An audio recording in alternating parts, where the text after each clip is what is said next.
All right, that was Eric B. and Rakim paid in full. Bill Cosby has paid his debt to society in full. The Supreme Court of Pennsylvania ruled today, the highest court in the state ruled that Bill Cosby was right with his assertion that they had already made a deal and that the prosecutors nullified that deal and went after him again. It was the equivalent of double jeopardy. This wasn't about, the trial was never about Bill Cosby's guilt or innocence, whether you believe he did it or not. The deal was in place.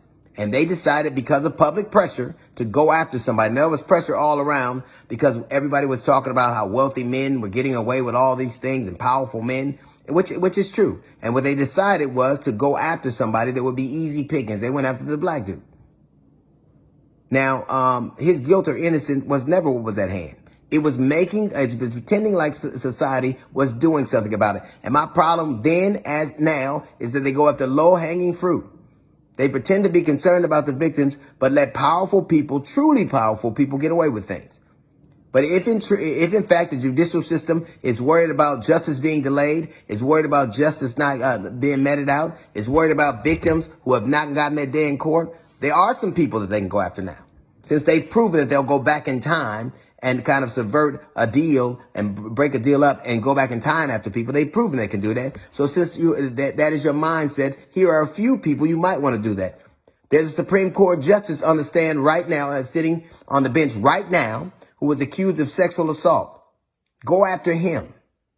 There is a ex-president of the United States that has equally as many allegations of sexual assault as did Mr. Cosby.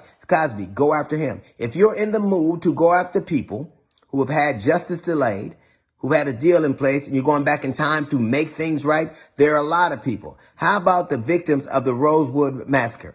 You can go back in time and fix them, right? How about the victims of Black Wall Street who testified in front of Congress not even a month and a half ago? Go back and fix them. How about Mrs. Tamir Rice? Her son was slain. Nobody brought them to justice. How about go back in time and fix them? This was never about protecting the victims. This was about succumbing to pressure. This was about the optics of pretending like you were doing something that you were not. So how about going after the one who made these accusations in the park? How about going after her?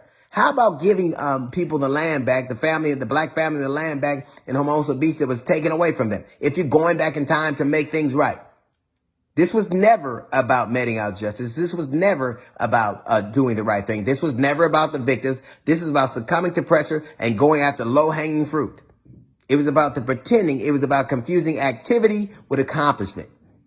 And do you know how rare it is for the Supreme Court in any state to agree with a black man? To overturn them over the findings of a prosecutor? You know how hard that is? That clearly there was a deal in place.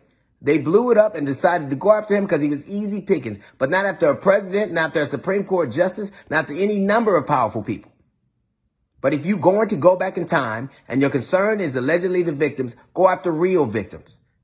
Mrs. Rice deserves justice for her son. Those victims of Rosewood deserve justice. The victims of the Black Wall Street deserve justice. That family in Hermosa Beach deserve their family back. They deserve their land back and compensation.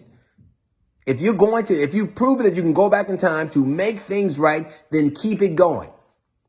Go after people who now you know, since that's the pathway, since the die has already been cast, go after people who really need justice. So be advocates for them. Go after those people.